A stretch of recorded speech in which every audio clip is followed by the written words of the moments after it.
This is a story called The Present.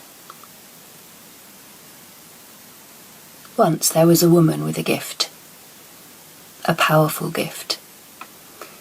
Everyone in the small town knew of the gift, and although not many of them wanted it for themselves, it was too strong. They didn't mind sharing it.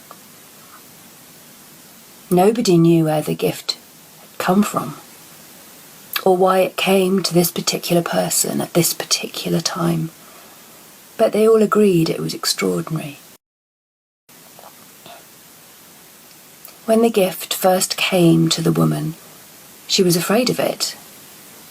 She was afraid of what it had done to her.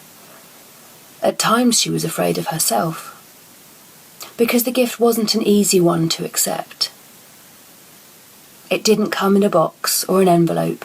In fact, the woman didn't know how it had come, and she didn't know who from. The people of the town, like the woman, were afraid of the gift to begin with. They could see a change in the woman, that was all, and they didn't like it. The woman stopped going out. She gave up calling them by their names. She even looked different. She stopped knowing them. She unlearned secrets and argued with people she'd known all her life. The woman unlearned all sorts of lessons, counting, stories, even faces. People thought they should help her, but they weren't sure she wanted help, or how to give it. The woman lived alone, and although once she had travelled and visited and seen people, now she did not. The people from the town said that because she no longer called them by name and sometimes acted differently, she didn't want visitors. So they didn't visit her. What gift could be so powerful, they said, that it changed the whole fabric of a person? How could it be a gift at all? They did not want to see it. After a time, the woman, who had unlearned so much, began to stop being afraid of her gift. She started to become her gift. Each day, she began to see, hear, smell, feel, taste things as if for the first time. Each morning, when she saw her garden, which was very overgrown, she looked at it as a new garden. When she tasted a strawberry or a grape, it would be as if she had never tasted them before. The woman began to unlearn the notion of death, as well as life. People long dead were alive to her again.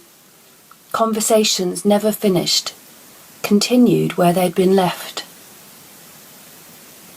The woman lived alone, but she had a neighbour. The neighbour was a shapeshifter. She changed according to other people's needs. She was younger, but not young. She didn't have the woman's gift, nor did she want it. She hadn't got time. When the gift first arrived, the neighbour was impatient, and she tried to work out how she could get it sent back. The neighbour was used to working things out, finding out how to mend or improve things.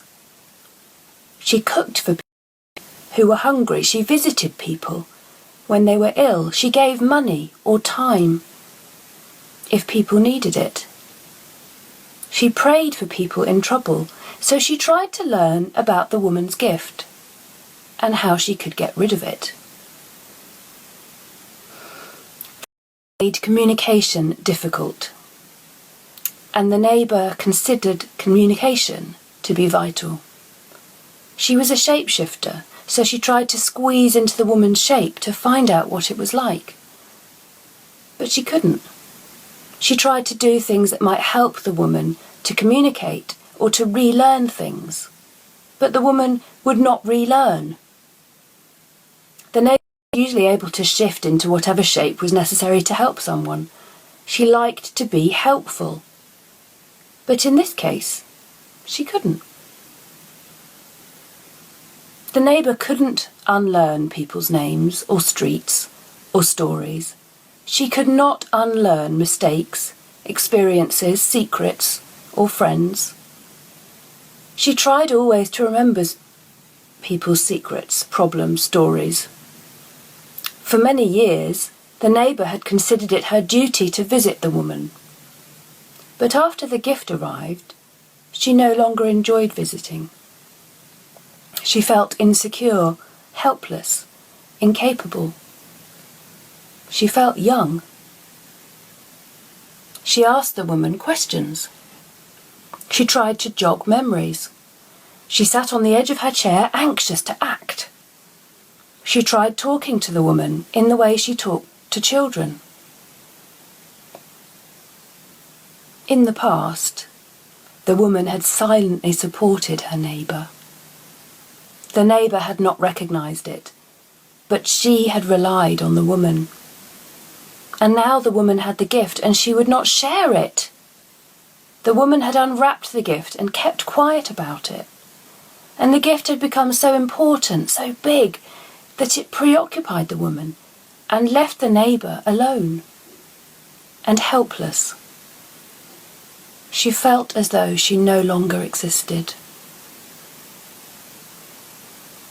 Whenever the neighbour visited, the woman didn't know her, but because she considered it her duty to visit, she continued.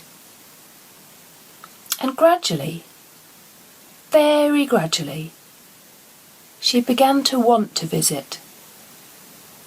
She began to sit further back on her chair and to lower her usually hunched shoulders.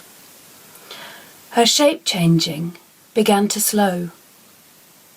Other townspeople knew the neighbour, knew her skills, her experience, her abilities. But at the woman's house, the neighbour was met each time as a new person. She could not help, mend, or explain. She could only sit quietly and be woven into the woman's gift. The neighbour often became lost in conversation, but instead of frustration, she felt rest and even privilege. The neighbour began to share in the gift. She learned to see things fresh, to count less. The neighbour began to visit every day, and each day she became more content. She began to think how terrible it must be to always remember. She learned that it was a kind of madness to remember every last thing when she could be living right now.